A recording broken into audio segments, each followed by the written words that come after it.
Goeiemôre, baie welkom. Ek sien Gerard is sommer alreeds op. Môre almal, sê hy, dis 'n pragtige oggend hier in Newcastle.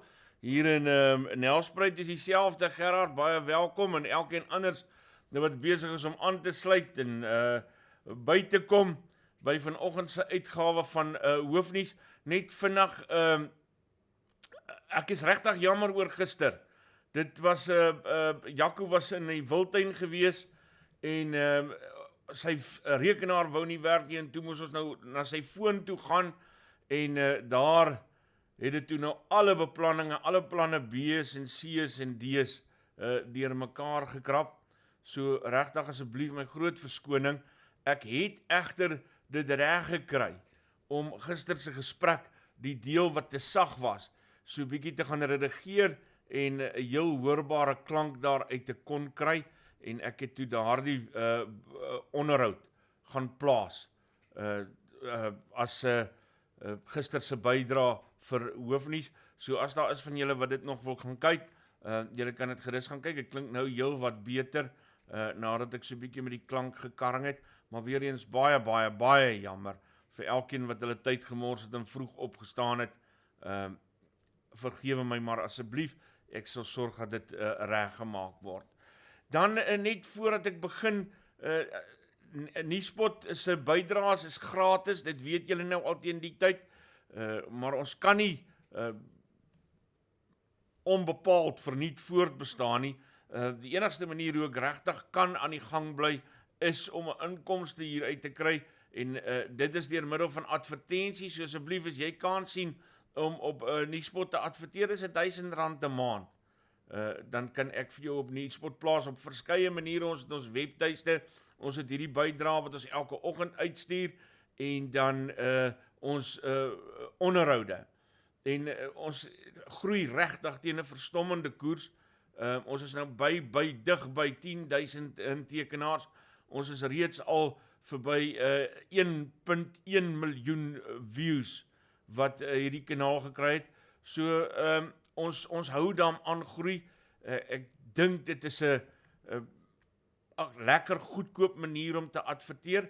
Natuurlik is ek nie 'n televisiekanaal nie, natuurlik is ek nie 'n koerant nie, maar ek hoop dat daar buite mense is wat 'n hart het vir aanlyn nuus in Afrikaans, waarvan Nuuspod in hierdie stadium dink ek redelik op die voorpunt is. So as jy dit wil oorweeg, laat weet my asseblief. Kom ons gaan kyk na vanoggend se nuus. Ek begin weer by die oorlog in Oekraïne en Rusland. Môre Gerard Pelser, môre Olof en Gerhardus Nellies, baie Gerards wat in die oggende insit. Ons begin dan by die oorlog in Oekraïne en weet jy wat besef ek toe nou gister? Ek sit hier in 'n gesprek tussen 'n klomp jong mense wat besig is om vir my allerlei stories oor die oorlog te vertel. En ek besef my goeie genigtig, ek weet nie van hierdie stories nie. En een van daardie stories wat hulle toe vir my vertel, is die van die spookvlieënier van Kiev. En wat my laat besef het, of hoekom dit my getref het, terwyl ek na hierdie stories luister, is die bronne waaruit hulle dit kry. Nuus en die verspreiding van nuus het totaal en al verander. Hierdie ding van ons van ons ouer mense wat 'n koerant wil lees en op die manier op datum wil bly met die nuus, en dan nou natuurlik ook die aard van die nuus. Ons wil altyd hê nuus moet half formeel wees en dit moet hierdie storie en daai ernstige storie vertel. Maar dit is besig om totaal en al te verander deur middel van sosiale media. Hier's 'n klomp kinders tussen 17 en 21 jaar oud wat toe nou vir my vertel, maar hulle sien op hulle Twitters en op die en daai van hierdie spookvlieënier van Kiev. En ek dink maar, ja man, dis mos eintlik 'n storie hierdie man. En ons weet nie elke dag hiervan nie. Nou ek gaan nou vir jou beduie, want die spookvlieënier van Kiev blyk vir my nou nie 'n regte figuur te wees nie. Maar die punt wat ek wil maak is dat die aard van nuus en nuusgewing het verander. En ons loop ongelukkig die risiko en ons gaan moet vrede maak daarmee. Ongelukkig loop ons die risiko dat ons nou blootgestel is aan 'n klomp drognies en dit het deel van ons lewe geword. Hoe ons hoe ons 'n teenvoeter gaan vind, die weet ek nie. Want dit is verby met koerante as die gesaghebbende bronne van nuus. Dis verby met al die tradisionele gesaghebbende bronne van nuus. Daar's interessante stories om te vertel, al moet jy dan nou die waarheid so bietjie buig, en ek wil dit nou beduie met die punt wat ek wil maak oor die spookvlieënier van Kiev. So dan word hierdie storie vertel van die spookvlieënier van Kiev, wat in 'n MiG-29, bid jou aan, 'n MiG-29, ek dink die meeste mense wat al met hulle een voet in die graf staan, weet eintlik wat is 'n MiG-29. Maar die ou het met 'n MiG-29, hierdie Oekraïneer, het hy glo gegaan, en hy het 6 Russiese vliegtuie, een na die ander, gaan afskiet. Daar is selfs videomateriaal daarvan, hoe hy hulle soos vliee afskiet. En hy het oornag hierdie groot held in Oekraïne geword. Net as die kaptein se moer vat, sodat my stem dit kan hou. En hy het oornag hierdie held in Oekraïne geword. Toe gaan lees ek nou 'n bietjie op en dit blyk nou te wees dat hierdie spookvlieënier van Kiev kan dalk 'n mite wees. Nou, niemand weet ook nog nie. Hy is so 'n groot mite dat niemand hom as 'n mite kan verklaar nie. Maar luister wat gebeur, nê. Ukraine's fighter ace Ghost of Kiev may be a myth, but it's lethal as war morale. Shortly after the Russian invasion began, unconfirmed rumors spread widely across the internet of a mysterious Ukrainian fighter pilot in a MiG-29 gunning down 6 enemy aircraft within the first hours of the war. The unknown military hero, dubbed the Ghost of Kiev on social media, had been taking to the sky since the invasion started and allegedly reached 21 confirmed Russian aircraft kills as of Wednesday, making the pilot the first supposed flying ace of the 21st century. Toe het ek nou so 'n bietjie verder gaan lees om nou te kyk, kan 'n mens nou inligting kry, en ek moet sê, hoewel die storie wydloop, is daar nou nog min van die hoofbronne wat dit opgetel het. Nou, hierdie publikasie, Marca, online, former Ukraine president confirms the ghost of Kiev is real. Former Ukrainian president Petro Poroshenko het hierdie foto gedeel van wat nou blykbaar die ghost of Kiev is. En hy sê nee, dis nie waar, hierdie ou is nie 'n mite nie, hy bestaan regtig. Maar daar's ander bronne soos Reuters wat sê nee, wag 'n bietjie. Kom ons gaan kyk net, Sam Hyde, 'n komediant word verbind aan hierdie vlieënier van Kiev. dit raak net maller. Posts claiming that the so-called Ghost of Kiev is American comedian Sam Hyde have been taken seriously by some on social media. So nou vat die storie alweer 'n ander draai, wat ook nie die waarheid is nie. En dan is hierdie bron, Kotaku, Ghost of Kiev fighter pilot blowing up Russian aircraft in trending clip, actually from a video game. So, hulle het hierdie video insetsel, wat hulle speel, van hierdie vliegtuig, wat heen en weer vlieg en almal afskiet. Maar dit kom blykbaar uit 'n videospeletjie uit. So, op die oomblik weet ek dit. Daar's 'n fighter pilot in Oekraïne, of 'n storie van 'n fighter pilot in Oekraïne, wat almal en alles afskiet, en helde status bereik het. Maar dit kan wees dat hy eintlik maar net 'n mite is. Maar hoor nou hoe regverdig die mense hierdie mite is dat hulle sê, maar dit is iets wat ons nodig het. Dit is nodig vir ons oorlogsmoraal, vir die moraal van die land. Dit het ons sulke stories nodig of hulle nou waar is of nie. Nou ja, hier is die spookvlieënier van Kiev besig om die Oekraïniërs se moraal te lig, of hy nou lewe of nie. Dis die era van die nuus waarin ons leef. En dit is vir my snaaks. Of het nou oorlog is of nie, ek wil hier maar waar ken jy 'n MiG-29 vandaan in die jare waarin ons leef? Met 'n ysfighter. Wonderlik, dis eintlik 'n wonderlike storie.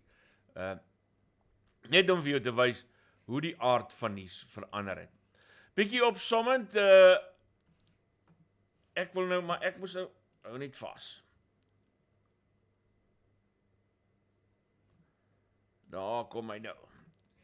Bietjie opsommend van die nuus self, Bloomberg, wat berig, ek wil hom net so skuif, want hy lyk vir my of hy so klein bietjie,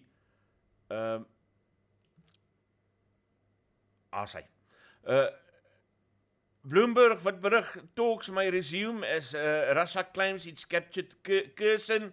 High energy euro area inflation roars to a record. Russia's super wealthy sailed to safety in the Indian Ocean. And then Ukraine said it may agree to hold a second round of talks with Russia, which claimed its forces captured Kherson, a Black Sea port city north of Crimea. And Russia's deputy foreign minister said the risk of direct conflict with NATO is rising in line with increased supplies of weapons to Ukraine by alliance members, Interfax reported. The EU is looking at ways to limit access to its ports and waters for Russian vessels.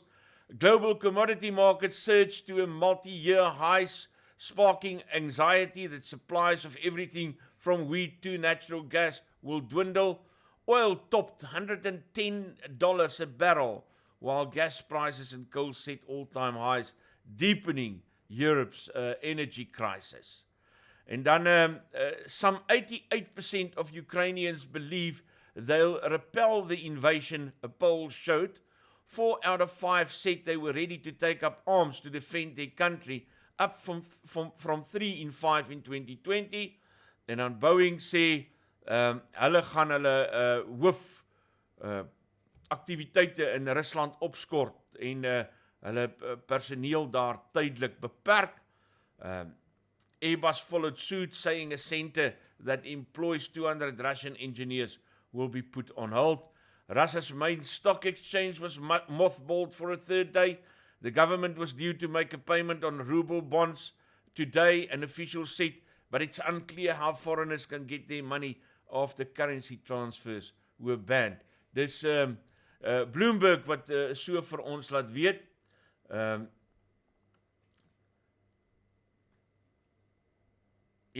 Inge sê daar, ek het 'n nuusprogram gesien dat die spookvlieënier Hoofnuus is. Dis inderdaad so, Inge, dis wat ons probeer ook wys hier, is dat hierdie drognuus die manier het om die ronde te doen.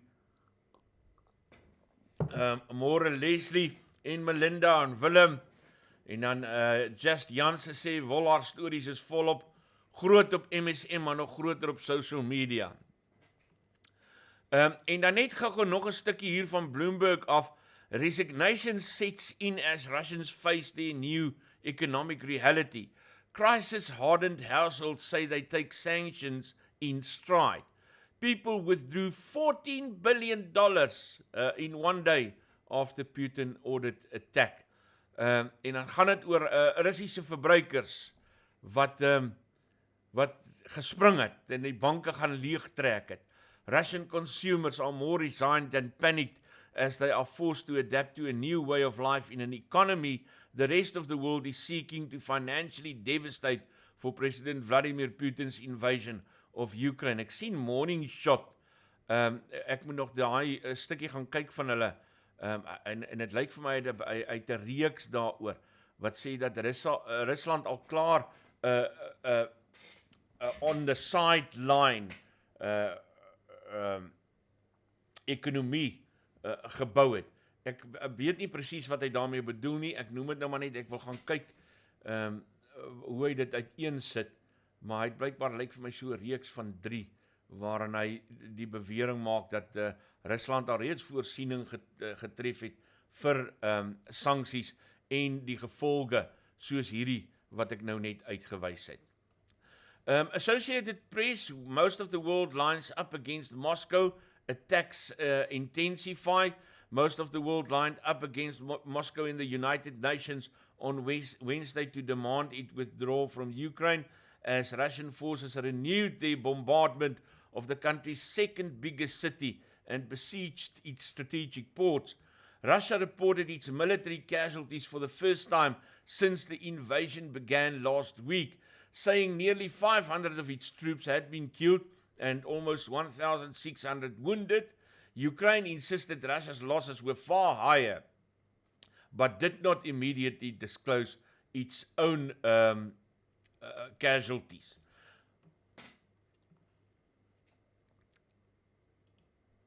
Reuters, Russian troops in strategic Black Sea port city of Kherson, Meyer says, ek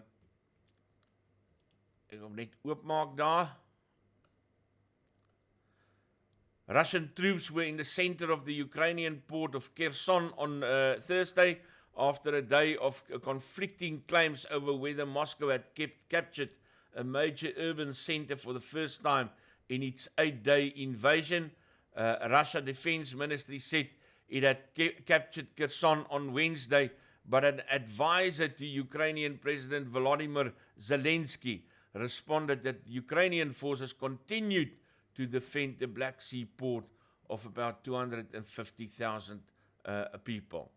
The Spectator se opsomming van die nuus van die dag, Boris Johnson accused Vladimir Putin of committing war crimes in Ukraine as he agreed in a call with Zelensky that sanctions against the Russian regime must go further.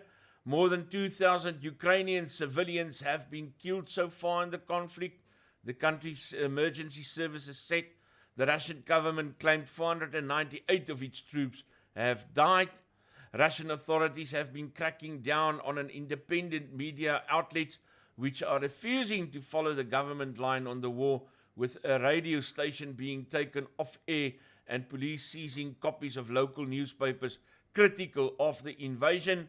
The UN General Assembly voted overwhelmingly to condemn the Russian action in Ukraine, with 141 countries backing a non-binding motion. Just 5 countries, including Russia, voted against.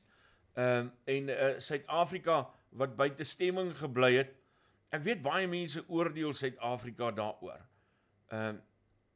Maar dit is ook nou 'n werklikheid dat ons deel is van die BRICS lande en dat dit vir ons ekonomiese gevolge kan inhou. So ek dink dit is 'n moeilike situasie nou om vir 'n oomblik dalk net billik te wees teenoor die regering. Ek weet nie of dit regtig so lamsakkig is as wat party mense dit wil uitmaak dat ons nou niks sê nie. Want weer eens ek is nie onbewus van die verskriklikhede van 'n oorlog nie en natuurlik lê my simpatie by onskuldige mense wat daardeur geraak word. Maar ek dink ons is soms baie skynheilig oor dinge soos oorlog.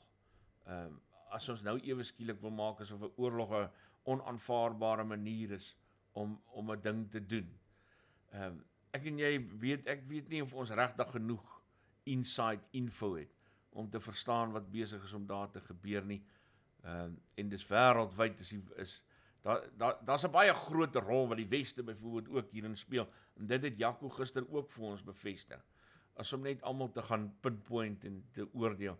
So ek dink daarom ek wil so klein bietjie simpatie vir die Suid-Afrikaanse regering uitspreek. Dit moet moeilik Want as ek reg onthou, het Vladimir Putin vir Cyril Ramaphosa herinner aan hulle bystand in die stryd teen apartheid. Dit is baie subtiel gedoen. Nou, die oligarch Roman Abramovich, Labour leader Sir Keir Starmer demanded that Russian billionaire Roman Abramovich face sanctions and claimed that Putin thinks that we are too corrupted to do the right thing.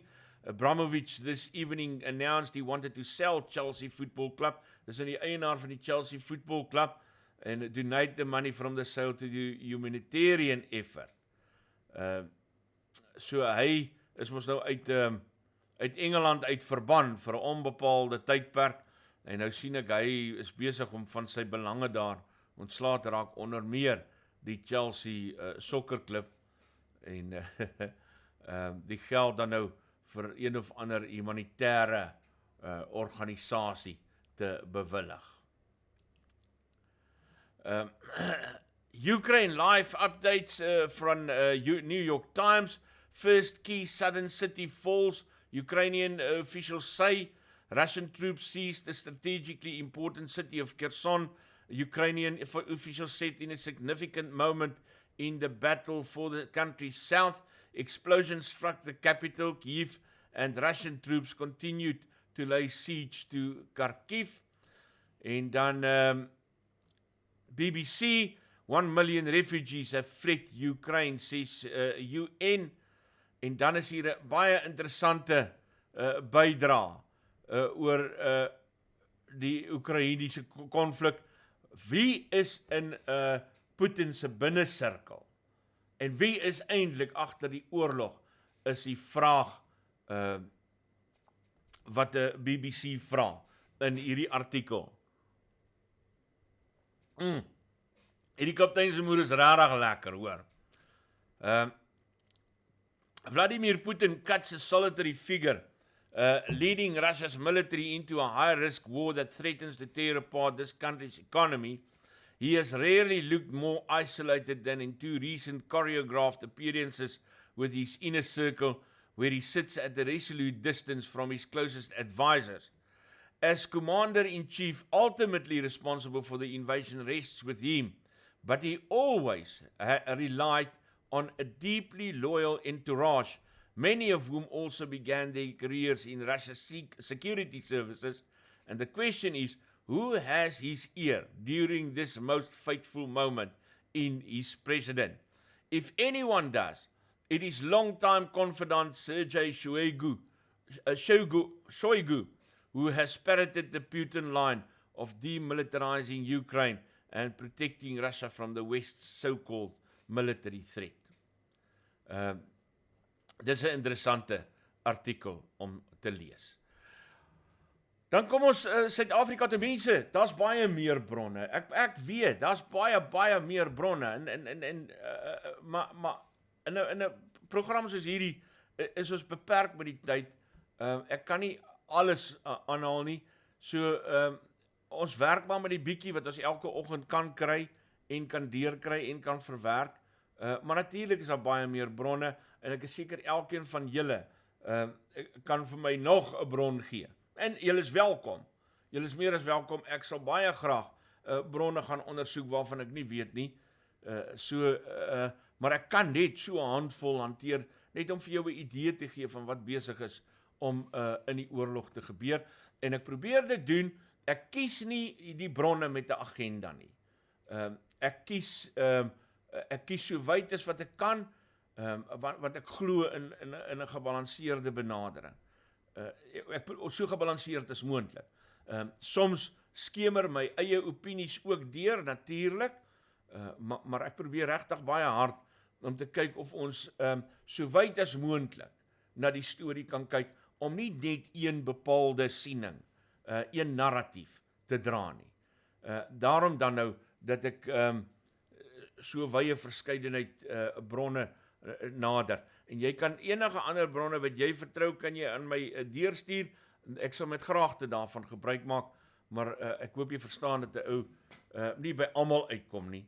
dis maar dit wat 'n mens, jy doen maar wat jy kan doen, in die tyd wat jy beskikbaar het. As ons na Suid-Afrika toe gaan, ag hemel man, hier's nou 'n storie.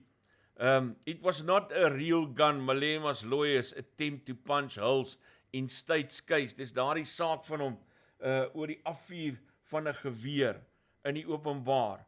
En goeie gefrieken nugtig. Wil jy dit oorvertel? Ek sien Richard Spoor is net so ontstel. Hy sê op Twitter, it was a toy gun, says Julius. Seriously, dude, take responsibility for what you did. It's one thing to put the state to the proof of their case. It's another thing to flat out lie. Now everyone knows that you are both a liar and a coward. En weet jy wat nie, dit ontstel eintlik vir my verskriklik hierdie ding met Julius Malema. As jy ook gaan luister na hom in die saak oor die oor die sing van daardie lied, Kill the Boer, Kill the Farmer. Die manier hoe hy woorde manipuleer en plooi. En dit klink net al hoe meer bekend, hierdie tipe goeters is, hoe op dese aarde hulle dink, 'n slim mens, 'n intelligente mens, kan op die manier, mag op die manier, die reg, en die regstelsel, en alles waarvoor ons staan, defy, minag, want dis 'n minagting van ons reg. Dis 'n absolute minagting, en dit word toegelaat, dat 'n freaking kluit in 'n hof kan gaan staan en gaan sê, dis 'n speelgoedgeweer, en die patroondoppies wat daar gelê het, kon dalk al 'n maand gelede daar geval het. Wat 'n absolute minagting. En weet jy wat, dis nie net Julius Malema nie, die hele damn lot doen dit. Gwedi Mantashe, as hy voor die Zondo-kommissie sit, en sê, I forgot, I cannot remember if I have driven a red bakkie. Hoe weet jy nie of jy 'n rooi bakkie gery het nie? Hoe sê jy, hoe minag jy dit alles so? Cyril Ramaphosa, die blerrie selle. Ek het altyd gedink, dis 'n smart ou die, en dan sit hy daar voor daai Zondo-kommissie, en hy sê, ek is verbaas. Hulle plooi die heel. Hoe weet jy 'n ou lieg, as hy vir jou 'n alternatief bied? Dis soos hulle doen dit almal, as hulle uitgevang word, en daarop gewys word, dan vertel hulle hierdie ongelooflike storie, soos dis 'n speelgoedgeweer. Maar weet jy wat, laat ek net gou vir jou sê, dit is moontlik dat daai doppies dalk vroeër daar kon gelê het. As 'n ou dit doen, dan weet jy, hy freaking lieg deur sy tande. Maar nou, dis nie moeilik om te weet, Julius lieg, in die geval is 'n reël nie. Ja, dis vir my terrible. Wat 'n minagting van die reg. Ons moet klaarmaak, en ek wil net vinnig gou kyk, Zondo se die derde deel van waarnemende hoofregter Zondo se Zondo-kommissie verslag, die is nou al afgelewer, en daar's 'n klomp goed wat daar uitkom, Gwedi Mantashe wat dalk aangekla gaan word, ek hoop so. En dan, maar daar's een ding wat ek oorwonder, en dit laat hang 'n wolk oor die Zondo-kommissie se verslag. Dis 'n groot wolk wat hier oorhang, dat hulle niks sê oor daai geld van Cyril Ramaphosa se 2017 veldtog nie. Vergeet dit dat hy vir hom geen guns lewer nie. Dis 'n absolute wolk wat hy oor hierdie verslag laat hang. Hoekom? Dis my vraag. Hoekom? Ja, kom ek sluit af. Waar is dit nou? Toe ek daai storie van Julius Malema lees, toe laat dink het my aan hierdie liedjie, I shot the sheriff, I shot the sheriff, but I did not shoot the deputy. I shot the sheriff, but I did not shoot the deputy. All around in my hometown, they're trying to track me down. They say they want to bring me in guilty for the killing of a deputy, for the life of a deputy. But I say, I shot the sheriff, but I swear it was in self-defense. Ja, ek het 'n gun geskiet, maar dit was 'n speelgun gewees. Oral soek hulle my en wil my inbring om skuldig te wees, maar ek het 'n speelgun geskiet en die koels lê al dalk 'n maand lank daar. True story, nee. True freaking story.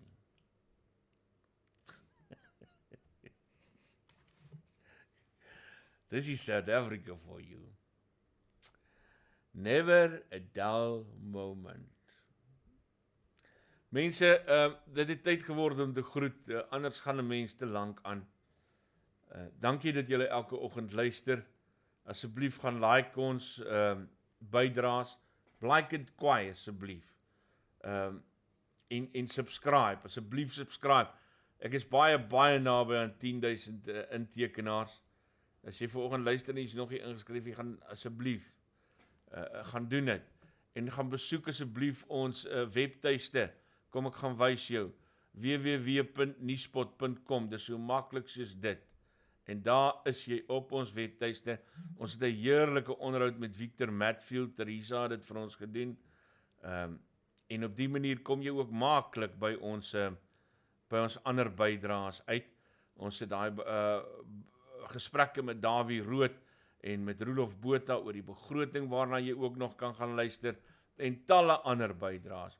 Gaan sluit aan asseblief en raak ingelig vanuit ons hoekie van die wêreld uit. Dis maar so 'n kleintjie, maar dit help ons daarom om ingelig te bly. Daar's talle ander. Jy moet 'n lekker dag hê. Dis môre Vrydag, dis amper naweek. Wees lief vir jou mense. Tjorts, alle heil en seën en steek hom stinkie.